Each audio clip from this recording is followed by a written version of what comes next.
Today's show is being sponsored by the Spring Forward Writers Retreat.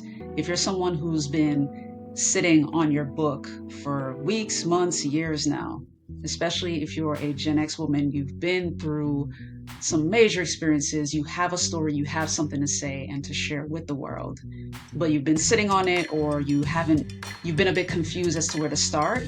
2025 is your year to shine and get it done and get that story out there. The Spring Forward Writers Retreat will be a 3-day retreat in beautiful sunny Orlando, Florida, where we're coming together for the sole purpose of writing the book.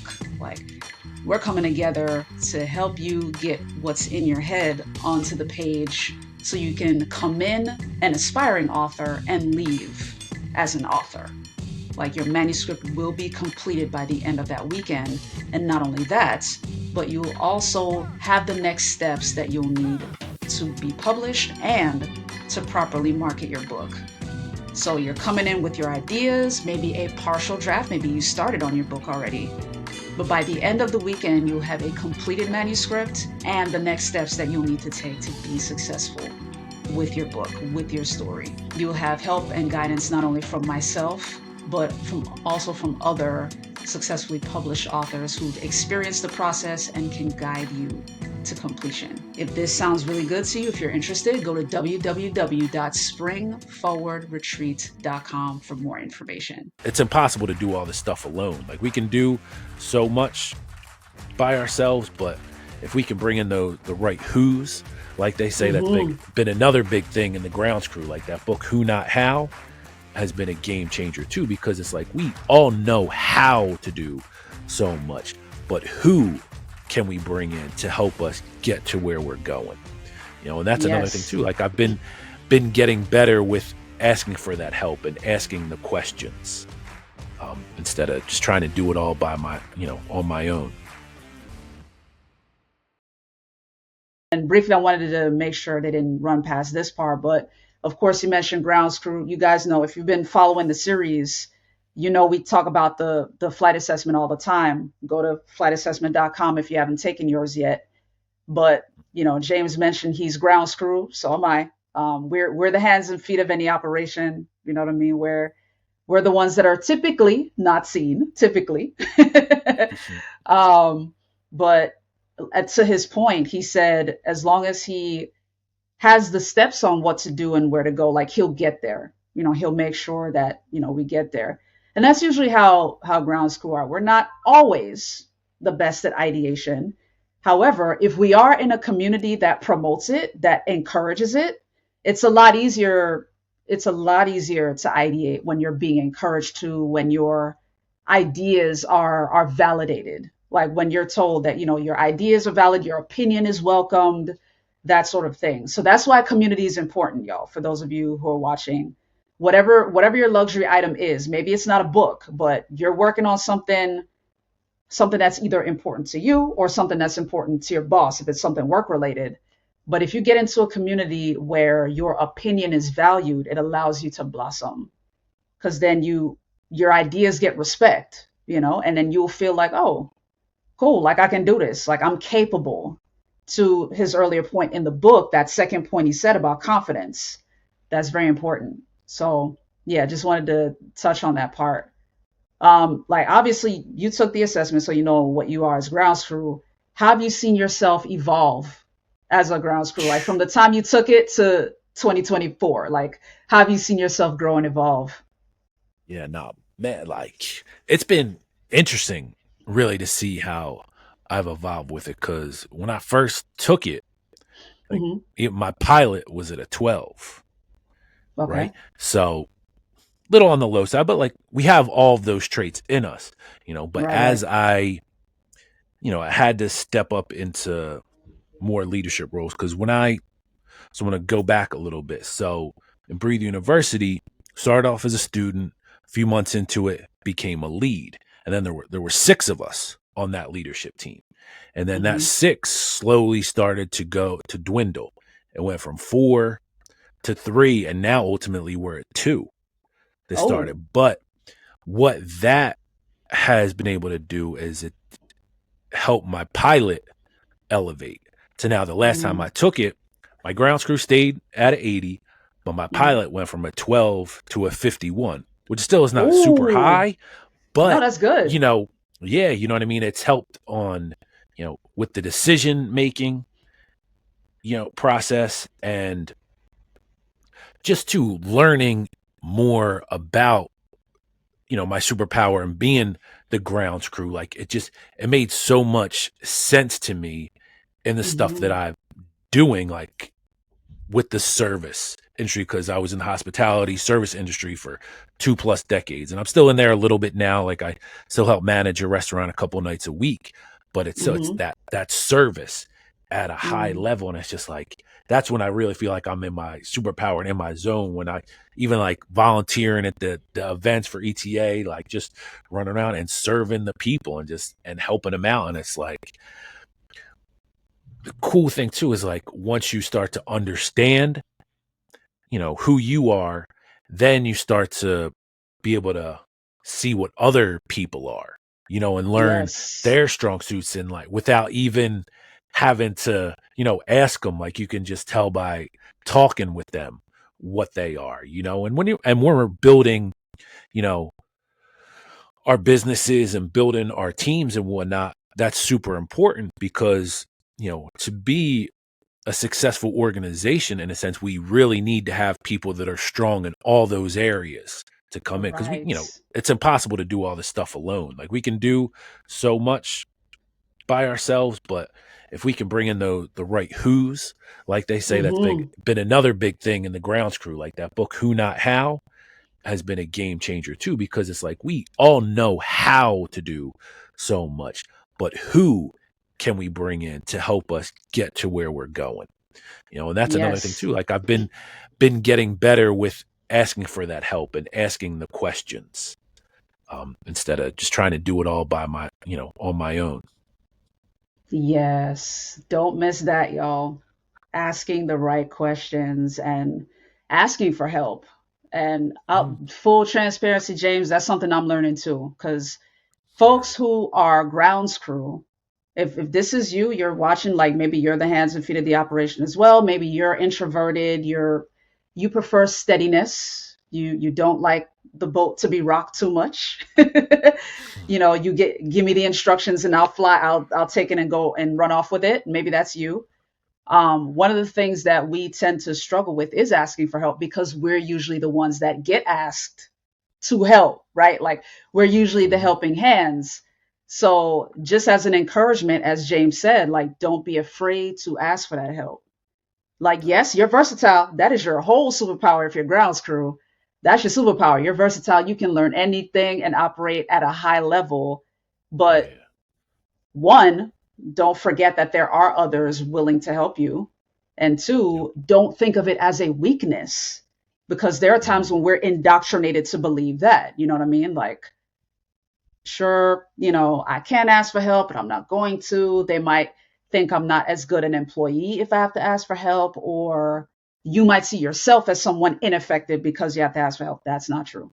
Like, Mm-mm. no human being is an island. Like, ask for that help because you'll be surprised. There might be people ready to help you. They just didn't know you needed the help. And once you ask them, you'll be like, oh, they'll be like, oh, bet. Like, let's go. Let's do this. Let me save you some time. So by all means, ask for the help. And that's the importance of what James mentioned earlier with community. Like, Oh yeah. ask for that help. Yeah. So to you know,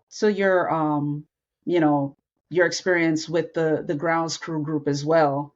Um, like talk about what you've some of the biggest lessons you've learned in that group, especially once you saw the things dwindle down, the leadership dwindle down and it's just now two of you and not, you're now more nestled in that leadership role. So kind of talk about some of the lessons you've learned. So yeah, that's a good question, because man, some of the lessons I've learned too is that as a leader, like being Hmm. vulnerable and transparent with the people is huge, because if you can show Yes. them, that you're not perfect and you don't have it all together, people are going to be more willing to, to follow you and to buy in what you're saying, because, you've been in their position before, or, you might even be in a similar position. Just because, you may be leading them, it doesn't mean that you still don't go through similar struggles that everybody goes through. And that's something that I was able to learn, like even through Carl, you know what I mean? Because he was so transparent with what where he is and some of the struggles that he's had. It's like, man, it's like, well, if he can admit that he feels like he's, messing up a little bit in this area, but still, like, he's somebody that, I think, he's got to have it all together, you know what I mean? But it's like, it's not the case. We are all doing this together, and it's like, but not everybody is not comfortable being transparent and vulnerable, but that really is a superpower, because it lets people know that you're real, That and you're Mhm. So I would say for that's sure. been, one of the biggest lessons. And then two, in a sense, just going from being more in the background, where it was just, I was the voice of BU at first. Like, I would just read the announcements, and I would do the videos in the beginning, and then I would play the song at the end. But I really wouldn't contribute much other than that, you know. But then, as the leadership started to dwindle, in a sense, people go in their own ways, I was, in a sense, like, forced to step up more, which was good, because it's like, at first it's like, oh, these people are leaving, but it's like, sometimes people have to leave in order for you to be able to step up and, you know in a sense, like, I guess I want to say, capitalize almost in their absence, because now you're in a spot where, yeah, it might be a little bit more uncomfortable, but if we're not getting uncomfortable, there's no way we're growing. So it's like, That part. the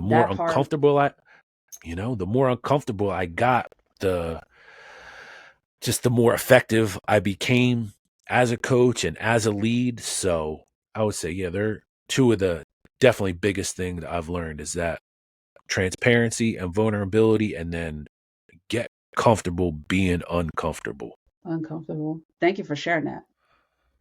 Appreciate that. Absolutely. Thank you. So, just real quick, as we start to wind down here, obviously you're quite busy because you have a 9 to 5. In addition to, the stuff that you're doing for your business, for your brand. Talk about how you remain productive each day. Like, what are the tools that you use? What are the mindsets that you use to stay as busy as or as productive as possible? Not busy, but making sure you keep your commitments to yourself. What are the things that you do? So what I do is, like, my morning routine is something that I have to execute on a daily basis, because those first 2 hours in the Hmm. morning, like, I need that time for myself to do my prayer work, the Bible stuff, to meditate, to get in some exercise, to move my body, and then my gratitude. That has been huge. Like, gratitude journal, even every day, even if it's just three things. But if I'm waking up in a state of being grateful, and then getting into the word and moving my body, and meditating, then it's like, I'm getting my mind right before I go into the day of having to deal with all types of different people. It just helps really just center me and get me to where I need to be before I start dealing with the people. So the morning routine is, that is a non-negotiable for me in the mornings. And then another thing too has been super helpful, has been just, like, time blocking, right? And Mm, because the 168, like, we have 168 hours in the week, 7 days a week, 24 hours. But it's like, when you look at that all from, like, an hourly standpoint, like, it can be a bit overwhelming. But if I can, block out my days, so it's like, I know from 4:30 a.m. to 9:30 a.m. now, it's like, I'm in my routine, and then I'm on calls, and I'm always, and then after that, it's like my 10 o'clock block to my 2 o'clock block is focused on maybe getting to the gym or eating and creating the content and recording the audio book. And then after that it's like, okay, now the end of the 3 o'clock block to the 9 o'clock, that's all right. Now it's when I'm in my at the restaurant managing there and doing what I have to do. And then two, at night, like as important as a morning routine is, we have to develop some form of nightly routine as well, because it's like one of my other coaches says, like you're bookending your days. You're starting off with Yes. structure and then you're ending with a little bit of structure too, whether it's which is cool with the gratitude journal that I have. It has prompts for you to do in the beginning of the day, and then has prompts for you to do at the end of your day too. So you're always reflecting on the day that you had, where what went good, what didn't go so good. So it's just being able to have that stuff in front of you. And especially to this weight journey, or the health journey that I've been on. I've recently released 14 pounds, and that is Ooh. that is due to, thank you, to like tracking. And I track what I eat now with the app I have on my phone. But it's like, if we can track our progress and see it, it's so much easier to stay on task with it, I feel. So there are three big things I would say: the morning routine, for sure, time blocking, and then tracking your progress. Thank you for sharing that. Those are some powerful tips, y'all. Like, make sure y'all run this back. Run it back. Take all the Oh yeah, notes. Take all of the notes. That was good. That was good. thank you. Yeah, yeah. That's So I ask all of my guests this. What do you feel is the most meaningful or most rewarding part of the work that you do? that's a great question too. Just when you can take somebody from having a mindset of they can't achieve something, and like they're getting in their head, they're overwhelmed with it. But if you can just be there as a concept for them, and just showing them, like, I was able to do this, like you are able to do this too, but there's a process to it, and I'm going to show you this process, little step by step. And then when they finally like achieve that goal that they wanted to, that they thought was so far out of reach, just seeing the joy that it brings them, it brings me joy too, because it lets me know that I'm doing something meaningful here. Like I am making a difference, even if it's just one person. But it's still, if I can make a difference in that person's life and let them know that you know they can achieve what they want. But it's like, you got to put the work in to do it, but together we're going to get there. And then to see that expression on their face when they finally do it, that's priceless. Beautiful, beautiful. So is it safe to say that you serve as a coach, like in terms of the work that you do outside of 9 to 5? Is that what you're doing? Yeah, I'm doing that as well. Like I just recently, acquired my first client, and I have people now too that want to write books, and they're coming to me because they see that the consistency that I've been putting out there on social media and whatnot is just you know you never know who it's going to resonate with, but people see you doing the work. It's like, okay, they know that he's serious about what he's doing. And I'm again, that was getting comfortable being uncomfortable, because like you said, as grounds crew, we're more behind the scenes type of deal. You know what I mean? We don't care as much to be in front of the camera, but it's like we almost need to be there, because there's so much of the population that is like this, that are like us. Yes. We have to Yes. show them that it's like, once we step out, like there's so many people we can help. Yes.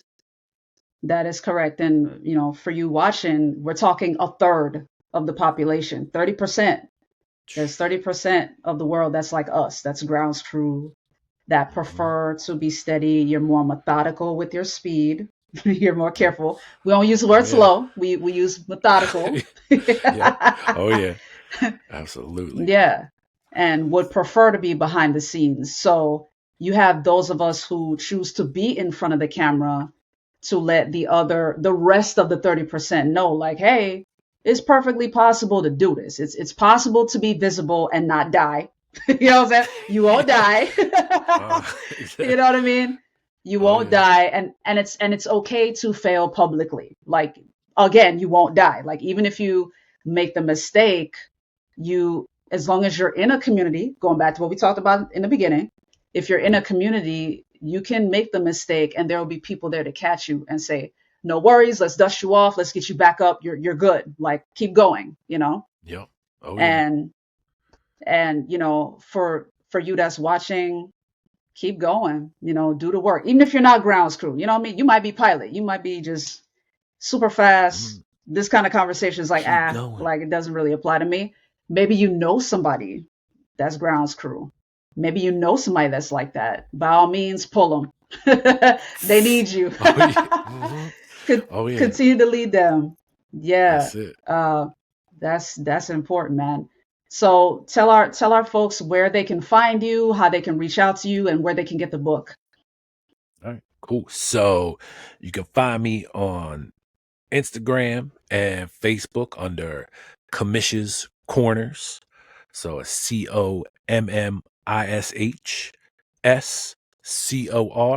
COMMISHSCORNERS, Commish's Hmm. Corners. And then the book right now is available on Amazon.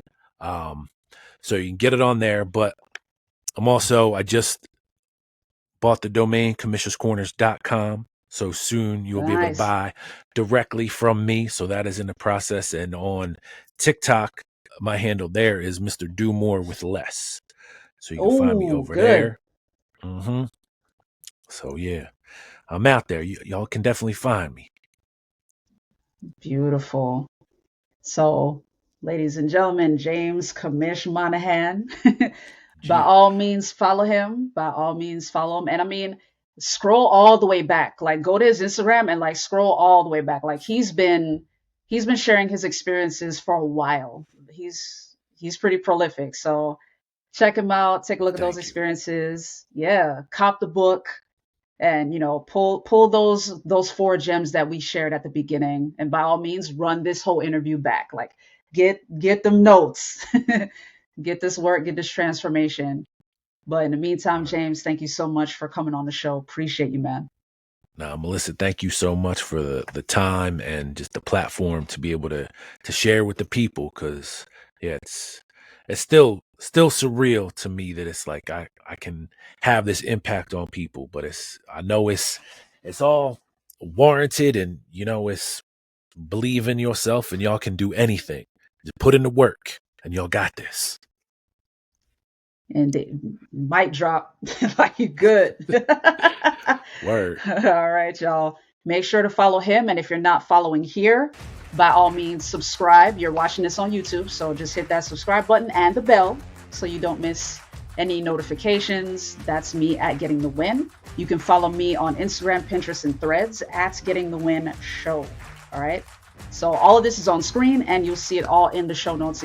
In also, in addition to everything that James is doing, all the links and stuff, it's all in the show notes as well. So in the meantime, have a great rest of your week, guys. Peace.